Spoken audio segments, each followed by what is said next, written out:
Santa Cruz del Islote has an area of just 1% of a square kilometer in size, where 816 people squeeze their entire lives. The island is so full that a guy does his daily workout routine near a dog feces, and chaotic life here creates new adaptations. Since we arrived on the island, we've been constantly encountering people no matter where we turn. People come out from every corner. It's impossible to be alone on these crowded streets. Each house here has dozens of people living together in tiny rooms. How many people live in this room? About 10. This is an average room of an average house. You will be shocked when you see how other people live. But these people have a much bigger problem than these houses, which makes life so extremely terrible here. Welcome to the most densely populated island on Earth. A 2-hour boat ride away from the mainland of Colombia, the island is just a little bigger than a football field in size and has a density of 68,000 people per square kilometer. Even in Hong Kong, known as one of the most densely populated cities in the world, this rate is 6,749. There are only 4 streets, and the place is entirely constructed of concrete. They don't have cars or motorcycles here. We feel the density as soon as we step onto the island. The sounds of people, roasters, waves, and music all mixed together. The homes here tell the story of the island. Let's get inside one now. Can we see inside your house? Yes, you may. See, I don't have anything. Sorry, it's a little dark inside. We don't have electricity here. You can see that they have some laundry work in the hallway and they leave them to dry in this open area. Let's start with this room. Homeowner says 10 people share these 3 beds together. This is my room. How many people sleep on that bed? What about this room? She is not allowing us to enter this room as it's too unorganized. Kids used to sleep here. Since it is too hot, we take the mattresses out of the room because there is no electricity. 7 kids are living in this room alone. They're making use of every bit of space, even the walls. Because they don't own a wardrobe, their clothes, shoes are all over the place. The kitchen is far from being clean because of the water shortage. People use water only for drinking. All other reasons have to be disregarded. Almost any time on the streets we see laundry hung up or just left lying around, some barbers at work, chairs spilling out of homes, children constantly running up and down. 220 families live in houses illegally built. Here, permission is not obtained from any authority, and no one is officially a landowner. Everybody builds their houses wherever they want. When they can't find any space, they build on top of existing buildings. The buildings are so intertwined that sometimes they have to walk through each other's homes to get to the other side. As we get to know islanders more and more, we will discover a very different reason why their future is going to get even worse. Population density defies all logic. We see dishes and leftovers everywhere, and this dog is trying to eat the crumbs left on the spoon. Some people are fishing, others selling food on street corners, and some working on construction. A few are trying their luck with a lottery machine brought to the island, dreaming of becoming rich. As this all happens, there's a birthday celebration, and the party sounds can be heard everywhere. People are striving for comfort in their little space. Is this her own house or is she on a rent? My own house. What is the average rent here? There are some who pay rent because there are people who are not from here. They pay $50 to $75. Usually the only utility they pay for is electricity. There is a crowded family here. They gave the 2nd floor to their married children so that they can stay there. It seems they have a communal life here. For you to have a better understanding how small this island really is, I came to the furthest side of it, and I will walk to the other side. And while doing that, I'll start a timer. We're trying to find our way among the maze-like narrow streets. Privacy is impossible here because with every step we pass through someone's life. Kids dominate this island's population. Even a space of 4 or 5 steps turns into a vast playground in the imagination of these children. Island has 1 school, 1 church, 1 clinic, 1 hotel, 1 restaurant, and 3 markets. 200 years ago, none of these streets, this chaos, garbage, mosquitoes, and the people were here. According to a legend, some fishermen discovered this island and spent the night here when it was too late to return. Then they decided to settle here with their families after sleeping well without mosquitoes. It was later artificially enlarged by compressing coral rocks, seashells, and waste year after year. We met a 94-year-old lady who witnessed everything here. Was she born on this island? She never left, not even a single day. Fishermen first came from the Baru region. They started to expand the islet, and in 100 years the islet became like this. There were no motors back then or anything like that, only small canoes with paddles. If I remember it correctly, when I was born there was only this house and a few more houses. The rest was nothing. We are blessed to be located on the world's second largest coral reef with its amazing, amazing sea life. Waves that rise 20 to 30 meters in the open ocean are reduced to merely 25 to 30 centimeters when they reach our shores. Look, all that you see around the island, up to 5 or 6 miles off the coast, is surrounded by pure coral. We're safe here. How many people live here? 2 families live here. Each family consists of 6 members, 12 people in total. Where is the kitchen? The kitchen. The stove goes here. That's not a problem. We cook with propane gas. Dogs can't grow anymore once they hit a certain size because of not getting enough nutrition. Life here is really limited for every creature. Here, we meet the nurse who has helped almost everyone come into the world healthy. 40 years of delivering babies. Goodness, I've lost count. I don't even remember.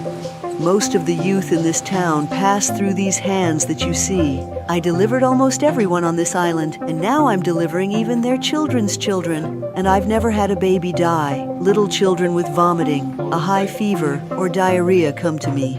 I tell them what to do or which medicine to take. I'm like a doctor. Everyone knows me here. The lack of modern healthcare services on the island poses a risk in emergency situations. But as you will understand by the end of the video, their real problem is so much more vital. By the way, according to the locals, the average life expectancy on the island is 85 to 90 years. My sister died at the age of 103. People get to go beyond these limits only after they lose their lives because there is no cemetery on this island where people can bury their loved ones as there is no land to dig. After the corpses are toured around the square with a ceremony, they are then taken to the mainland by a boat. What is the average age for girls to get married or have a child? Typically, girls are 16 years old when they have their first children. This also applies to their children when they get to that age. There is no family planning and the population keeps growing rapidly. How many kids do people usually have? Here, from 2 to 5. Family life here is uniquely laid back. Most of the couples are together without any official marriages. Also, it's not unusual for people to have kids with more than one partner, but that's part of life here. I have a husband, but I'm not married. Also, people don't care about their personal space and joke around all the time. One of the biggest problems of the island is trash. Some of these will be in the ocean, some of these will be sent to the mainland. But you can feel the smell and the amount of mosquitoes wherever you go. Most of the waste is hidden in the ocean. Without thinking twice, people just throw their loads of garbage into the water, which they see as a dumping ground. Plastics, glass, and metal pieces. But what you will see next will make you feel more disgusting. Unbelievably, even a toilet can be found at the ocean floor. The crabs swimming in this pollution are some of the important food sources for the residents. And these broken cages were used to hunt these animals. Women are washing their clothes. Life is chaotic here. Access to electricity and drinking water here varies depending on the weather conditions. Solar panels are here. We have 380 solar panels and 180 batteries, which gives us energy for everything. If the weather is sunny, electricity is provided between 12 a.m. to 5 p.m. Is there something that she wants to change in this island? Mainly the electricity. Look, today we've been without electricity for 4 days. Tomatoes and peppers. Since there isn't enough power, these are not very fresh. These power generators are working. Almost everything people need is provided in the 3 markets on this main street, including medicines. This is the trading center of the island. There's another shop here. You can buy some t-shirts and shorts. Salt carried by winds damages our devices. The real struggle begins with the obtaining of drinking water, as there is no tap water in here. As you see, they gather the rainwater with these pipes. Not even a single drop of water is wasted. The health center, we have a community tank that we call the lung of the island. When it rains, the joy is so immense here that we go partying that day. Here, the drought scares us so much. It takes 7 to 8 months to get some rain here. We store that precious liquid and then we distribute it to all the families equally without skipping anyone. The Navy sees the problem we have here. They let the mayor's office use their ships so that they could bring us some water. This helps a lot. Now we have some water. All the tanks are full because it has rained. Also, the island doesn't have any sewage system. Even though rain means good news in terms of water supply, rainfalls are bringing life into the edge of a chaos. Since the enlarged areas of the island are not solid, hurricanes or a heavy rain makes houses and streets unusable. What does he not like about this island? The only bad thing is the rainy season. When it rains, the tides rises. All these streets are flooded with seawater. More in September and October. During those months, if these houses didn't have these raised floors, the rainwater would enter the rooms. Keep in mind that they are also without electricity during these seasons. We are at the heart of Santa Cruz del Islote. This is the only monument on the island and it is called La Patrona. Monument protects us from hurricanes.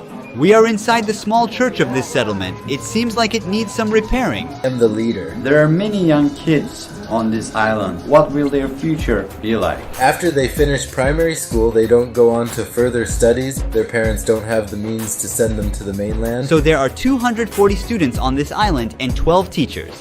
Welcome to the only school on the island. This is a classroom for the grade 1. Since there is no school in the neighboring islands, students from there also come here, and their school service is of course a boat. Every young boy here loves playing soccer, even the girls.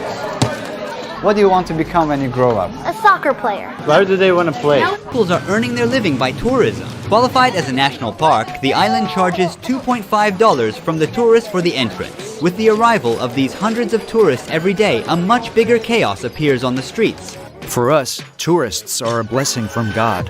They are a source of employment, directly or indirectly. I am a bartender.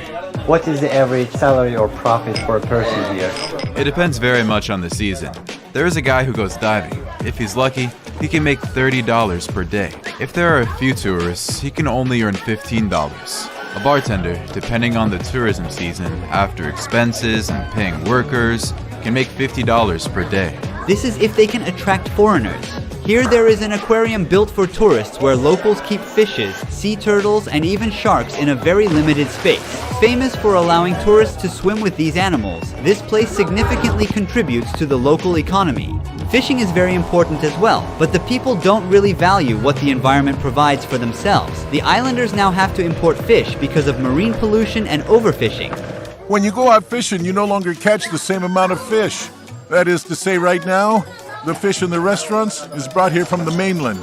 Those who feed roosters are also keen on cockfight. Every Saturday, some islanders bet their money on these events and have fun. This is the only hostel of Santa Cruz del Islote. Let's go inside. A peaceful atmosphere is created for the tourists here. It looks like a silent shelter in chaos. Despite this crowd, there is not even a single police that provides security nor a state of law on the island. Since everybody knows each other here, they don't need for it.